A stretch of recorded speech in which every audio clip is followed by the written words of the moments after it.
അപ്പം ഞാനൊരു കമൻറ്റ് കണ്ട്, ഇന്നലെ ഇട്ടൊരു വീഡിയോയിൽ ഒരു കമൻറ്റ് കണ്ടു. ഈ ടോപ്പ് അടിപൊളിയാണെന്ന് പറഞ്ഞിട്ട് ഒരു സജിത എന്നാണെന്ന് തോന്നുന്നു ഈ പേര് പറഞ്ഞേ. അപ്പോൾ ഈ ടോപ്പ് എനിക്ക് വാങ്ങി തന്നത് വേറെ ആരുമല്ല, എൻ്റെ ചേച്ചിപ്പണ്ണാണ് വാങ്ങി തന്നത്. ഉഷാമണി എന്ന് പറയുന്ന എൻ്റെ ചേച്ചിപ്പണ്ണ എനിക്ക് വാങ്ങി തന്നതാണ് ഈ ടോപ്പ് കേട്ടാ. അപ്പോൾ എനിക്ക് എൻ്റെ ചേച്ചിപ്പണ്ണ ഡ്രസ്സൊക്കെ ഇടയ്ക്കൊക്കെ എടുത്തു തരും.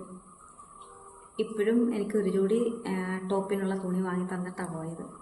ചേച്ചിപ്പണ്ണിനും എനിക്കും ഒരേ ഡിസൈനിലെ 2 കളറിലെ ഡിസൈൻ ഒന്നാണ്, പക്ഷെ 2 കളറാണത്. വാങ്ങിക്കൊണ്ട് ചേച്ചിപ്പണ്ണ് വരണം കൊണ്ട് എനിക്ക് പറഞ്ഞ് തന്നിട്ട് തയ്ക്കാൻ പറഞ്ഞിട്ട് പോയി.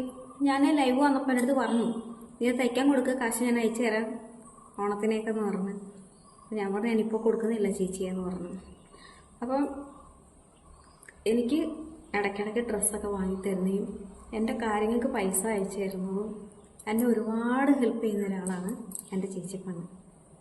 അതെനിക്ക് പറഞ്ഞറിയിക്കാൻ പറ്റത്തില്ല. എന്നെ ഒരുപാട് ഹെൽപ്പ് ചെയ്യുന്ന, എനിക്ക് കാശ് കൊണ്ടായാലും സ്നേഹം കൊണ്ടായാലും. എന്നാൽ ഞങ്ങൾ തമ്മിൽ വഴക്കൊക്കെ ഉണ്ടാവും, പിണങ്ങിയിരിക്കും, പിണങ്ങി പോവും, ബ്ലോക്ക് ചെയ്യും ഒക്കെ ചെയ്യും. പക്ഷെ എന്നാലും ഞാനിത് പറഞ്ഞതെന്ന് പറഞ്ഞാൽ അതിങ്ങനെ ചോദിച്ചു, ടോപ്പ് നല്ല രസമുള്ള എന്ന് പറഞ്ഞത് കൊണ്ട് ഞാൻ പറഞ്ഞതാണ്.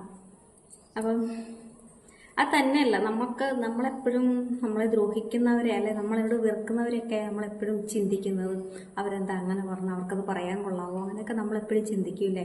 പക്ഷെ നമുക്കൊരു സഹായം ചെയ്യുന്നവരെ നമ്മൾ അധികം അങ്ങനെ ഓർക്കാറില്ല, അധികം മറ്റൊരാളുടെ മുമ്പിൽ അവരെ പ്രസൻറ്റ് ചെയ്യാറില്ല അല്ലേ. അവരെപ്പറ്റി നമ്മളൊന്നും സംസാരിക്കാറില്ല, അവർ നല്ല വാക്ക് പോലും പറയാറില്ല.